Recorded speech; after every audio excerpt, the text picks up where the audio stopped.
नमामीशमीशाननिर्वाणरूपं विभुं व्यापकं ब्रह्मवेदस्वरूपं निराकारमोङ्कारमूलं तुरीयं गिराज्ञानगोतीतमीशं गिरीशं करालं महाकालकालं कृपालं గుణాగార సంసారపారం నతోహం.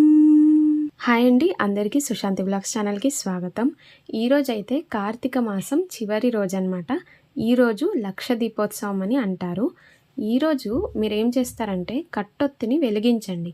So that అంటే 365 ఒత్తులు ఉంటుంది కదండి, అదేమవుతుందంటే స్వామివారి వద్ద ఈ కార్తీక మాసం నుంచి వచ్చే కార్తీక మాసం వరకు మీ పేరున శివుడి దగ్గర అంటే ఒక్క ఇయర్ అంటే 1 ఇయర్ కంప్లీట్ వెలుగుతూ ఉంటుంది అని అర్థం అనమాట.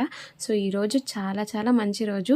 అంటే కొంతమంది కట్టొత్తితో వెలిగిస్తారు, కొంతమంది కొబ్బరికాయతో వెలిగిస్తారు, కొంతమంది బూడిద గుమ్మడికాయతో వెలిగిస్తారు. సో ఎవరికి ఎలా అనుగుణంగా ఉంటే వాళ్ళు అలా అయితే చేస్తారు. సో ఈరోజు అయితే మేము కట్టొత్తిని అయితే వెలిగిస్తున్నాము. కట్టొత్తి వెలిగించే ముందు ఇక్కడ మేము ఎలా ప్రొసీజర్ చేస్తున్నామో మీరు అలానే చేయండి. ముందుగా అయితే ఏదైనా ఒక ప్లేట్, సో అందులో మీరు బియ్యం, తర్వాత పసుపు, కుంకుమ, అక్షంతలు, పువ్వులు, అలాగే ఇలా కట్టొత్తి వెలిగించే ముందు పసుపు కుంకుమ అనేది ఎప్పుడైనా సరే ఇలా మీరు అంటించుకోవాలా ఏమంటారు. సో అలా అయితే మీరు ప్రమిదకి రాయాల్సి ఉంటుంది పసుపు కుంకుమ. అలాగే ఇది గెజ్జె వస్త్ర అని అంటారండి. ఇది చాలా చాలా శ్రేష్టం అనమాట. ఎప్పుడైనా పూజలో ఇలాంటిది మీరు ఇంక్లూడ్ చేసుకోండి, చాలా చాలా పవిత్రమైనది. ఇంకొకటి చాలా చాలా ఇంపార్టెంట్ అండి, కట్టొత్తిని ఎవరు వెలిగిస్తారంటే ఇంటి యజమానిని వెలిగించాలన్నమాట. సో ఇది ఒకటి గమనం ఉంచుకోండి నెక్స్ట్ టైం మీరు వెలిగించినప్పుడు. ఇప్పుడైతే మేము తాంబూలం చూపించాము, వాసన పుల్లల్ని కూడా చూపించాము. ఇప్పుడు మేము గుడి లోపలికి వెళ్ళి మేము ఎలా పూజ చేస్తామనేది కూడా మీతో పాటు షేర్ చేస్తాను. ఇప్పుడైతే నేను పంచాక్షరి మంత్రం అయితే చెప్తానమాట, స్తోత్రము. నాగేంద్రహారాయ త్రిలోచనాయ భస్మాంగరాగాయ మహేశ్వరాయ నిత్యాయ శుద్ధాయ దిగంబరాయ తస్మై నకారాయ నమః శివాయ మందాకినీ సలిల చందన చర్చితాయ నందీశ్వర ప్రమథనాథ మహేశ్వరాయ మందార ముఖ్య బహుపుష్పాసు పూజితాయ తస్మై మకారాయ నమః శివాయ.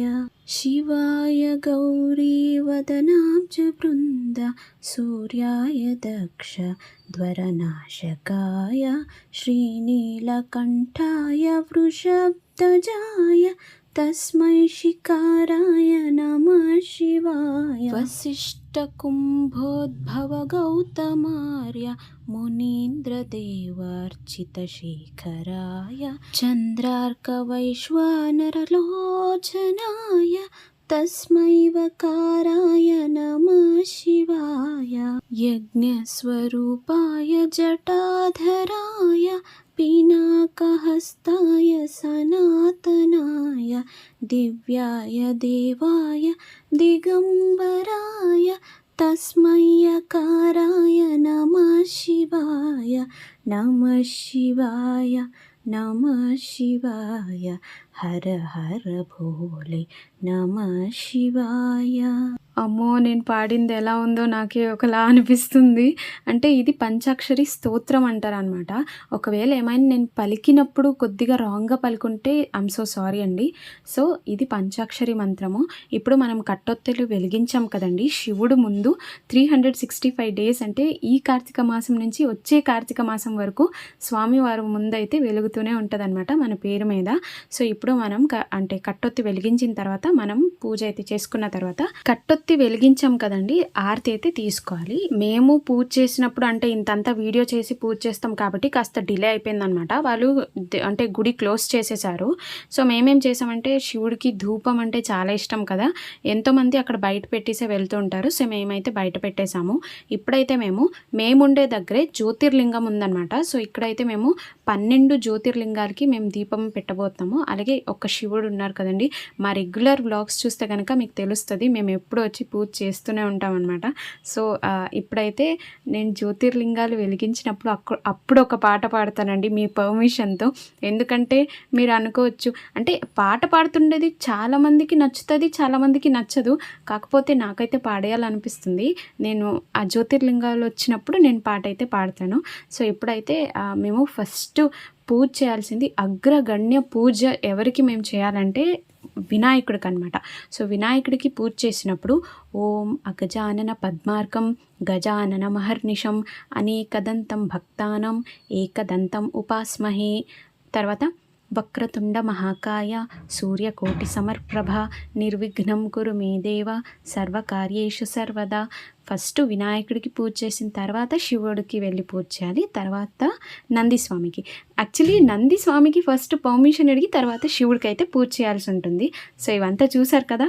సో ఎప్పుడైతే శివుడికి మేము పూజ చేసేది నాకైతే చాలా బాగా నచ్చుతుంది. మేము భస్మం రాసి అన్ని పాలాభిషేకం క్షీరాభిషేకం అన్నీ చేస్తాము. కాకపోతే ఇది నైట్ కాబట్టి మేము తినేసి శివుడికి క్షీరాభిషేకం చేసేది చాలా వరకు రాంగ్. సౌరాష్ట్ర సుందరం సోమనాథేశ్వరం శ్రీశైల మందిరం శ్రీమల్లికార్జునం ఉజ్జయినిపుర మహాకాళేశ్వరం వైద్యనాథేశ్వరం మహాభీమేశ్వరం అమరలింగేశ్వరం భామలింగేశ్వరం కాశీ విశ్వేశ్వరం వరం కృష్ణేశ్వరం త్ర్యంబకాదీశ్వరం నాగలింగేశ్వరం శ్రీ కేదారలింగేశ్వరం. ఇప్పుడు మీరు చూసారు కదా, ఇక్కడ జ్యోతిర్లింగాలు అనమాట. 12 జ్యోతిర్లింగాలు. ఒక్కొక్క లింగానికి మేము ఒక్కొక్క దీపం అయితే చూపించాము. టోటల్గా 12 జ్యోతిర్లింగాలు. ఈరోజు 12 జ్యోతిర్లింగాలు. ఈరోజు లక్ష దీపోత్సవం అంటే కార్తీక మాసం లాస్ట్ రోజు అనమాట. లక్ష దీపోత్సవం చేస్తారు. మేము ఆదిచుంచనగిరిలో ఉన్నప్పుడు కొద్దిగా గ్రాండ్గానే అక్కడ చాలా బాగా చేస్తారనమాట. ఇక్కడ ఏంటంటే లాస్ట్ సోమవారం రోజు చేస్తారు. ఆ రోజు మేము రావడానికి వీలు కాలేదు కాబట్టి లేడీస్ ప్రాబ్లం తెలుసు కదా, రావడానికి వీలు కాలేదు. లాస్ట్ సోమవారం రోజు దీపాలు చేస్తారు. ఈ రోజు తక్కువ మంది అనమాట. సో ఈరోజు మేమే ఉన్నాము. వీడియో కూడా చాలా బాగా వస్తుంది కదా అని ఇంకా నేను చేశాను అనమాట. ఫ్రీగా ఉన్నది. సో చూస్తుంటే 12 జ్యోతిర్లింగాలు అనమాట. చూడండి 12 ఉన్నాయి. 12 జ్యోతిర్లింగాలు అంటే 12 కలిపి జ్యోతిర్లింగాలు అవుతాయా? 12 జ్యోతిర్లింగాలంటే అలా జ్యోతి స్వరూపం మీద 12 లింగాలు. అది శంకరాచార్యులు స్థాపించినది భారతంలో 12 జ్యోతిర్లింగాలు అని. ఈ వీడియో మీరు ఇంతవరకు వచ్చారంటే మీ అందరికీ నచ్చిందనే అర్థం కదండి. ఒక్క లైక్ షేర్ సబ్స్క్రైబ్ చేయండి. సో దట్ మాకు బూస్ట్ ఇచ్చినట్టుగా అవుతుంది మరికొన్ని ఇంట్రెస్టింగ్ వీడియోస్ తీయడానికి. ఒక షేర్ లైక్ సబ్స్క్రైబ్ చేయండి. ఈరోజు గనక మీరు పూజ చేసినట్లయితే 365 డేస్ శివుడు ముందు అంటే మీరు కట్టొత్తి వెలిగించారు కదా, అలా మీ పేరు మీద వెలుగుతూనే ఉంటుంది. ఆది దంపతులకి మీరు పూజ చేసింది వెళ్ళి అందుతుంది అని. దాంతోపాటుగా మనకు కూడా మనసుకి చాలా తృప్తిగా ఉంటుంది కదండి. ఏదైనా మన చేతులాగా మనం పూజ చేసుకొని చాలా లేట్ అయినా పర్లేదు. కొంతమంది అంటారు కొంతమంది పూజ చేసేది లేట్ చేస్తారు అది ఇది అన్నట్లు. కానీ మా మనస్సాక్షికి హ్యాపీనెస్ అనిపించిందా అంతవరకు మనం మనసులోనే నామపారాయణం చేసుకునేది. సో ఇవన్నీ చేస్తే చాలానే మంచిది. ఇక్కడ వచ్చేసి భీమేశ్వర స్వామి అయితే మేము ఇప్పుడు పూజ చేస్తున్నామండి. ఎప్పుడైనా మేము వచ్చినప్పుడు క్షీరాభిషేకము తర్వాత నామం పెట్టి అవన్నీ మేము చాలా బాగా చేస్తాము. కానీ ఇప్పుడు మేము నైట్ వచ్చాం కాబట్టి క్షీరాభిషేకం ఇలాంటి టైంలో చేయకూడదు. ఎందుకంటే మేము పొద్దున్న తినేసి ఉంటాం కాబట్టి తినేసి శివుడికి అలా వెళ్ళి క్షీరాభిషేకం చేయడం అంటే చాలా చాలా రాంగ్. సో మేము ఎర్లీ మార్నింగ్ మేమేం తినకంటే శుభ్రంగా వెళ్ళి పూజ చేస్తాం కాబట్టి అలాంటి టైంలో మేము చేసుకుంటే నో ప్రాబ్లమ్. కానీ నైట్ టైం మాత్రం చేయకూడదు అనమాట. సో మేము జ్యోతిర్లింగాలకై పూజ చేసాము.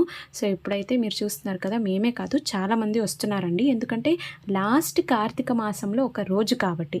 ఇక్కడైతే మేము ఇది వచ్చేసి ఆంజనేయుడు ఒక పాదం చూడండి, ఎంత పెద్ద పాదం ఉన్నది ఇక్కడ నుండి అక్కడ వరకు. చూడండి ఇక్కడ కనిపిస్తుంది కదా, ఇది వచ్చేసి అనమాట ఆంజనేయ స్వామి వారి పాదాలు అనమాట. అలాగే ఆంజనేయ స్వామి వారి ఇలా గదం పట్టుకుంటారు కదా, సో అక్కడదనమాట ఈ గుండిలాగా ఉంది. గుండి అంటారు ఏమో, కన్నం అంటారు, లోతుకు వెళ్ళింది అంటారు. సో ఇది వచ్చేసి ఆంజనేయ స్వామి పాదాలు, అది వచ్చేసి ఆంజనేయ స్వామి వారి ఇలా గదం పట్టుకుంటారు కదా ఒకసారి. అంటే మేబీ స్వామివారు ఎలా ఉండొచ్చు అంటే ఒక కాలు పెట్టి ఇలా గదాన్ని ఇలా రివర్స్ పెట్టినప్పుడు మేబీ ఆ అచ్చులు అలా పడుంటాయి అనేది ఇక్కడ అందరూ నమ్ముతారనమాట. హాయ్ అండి, ఇప్పుడైతే జస్ట్ హనుమాన్ టెంపుల్కి అయితే వచ్చామన్నమాట. మా మమ్మీ అయితే ఇప్పుడు ప్రజెంట్ పూజ కోసం రెడీ అయితే చేసుకుంటున్నారు. చూడండి ఎంత పెద్ద విగ్రహమో కదా. ఇది ఇప్పుడు కాదండి, మార్నింగ్ వస్తామనుకోండి ఆ క్లౌడ్స్ అలా పాస్ అవుతూ ఉంటుంది కదా, అంటే తలపైన అలా పాస్ అయినప్పుడు మేము ఇలా చూస్తూ ఉంటే అంటే మేమే పడిపోతామేమో అన్నట్టుగా ఉంటుంది. మాత్రం అది ఎక్స్పీరియన్స్ చేస్తే చాలా బాగా అనిపిస్తుంటుంది. ఆంజనేయ స్వామి కంట పూజ చేసినప్పుడు ఈ మంత్రం చదివితే చాలా ఇష్టమంట. రామాయ రామభద్రాయ రామచంద్రాయ వేధసే రఘునాథాయ నాథాయ సీతాయ పతయే నమః.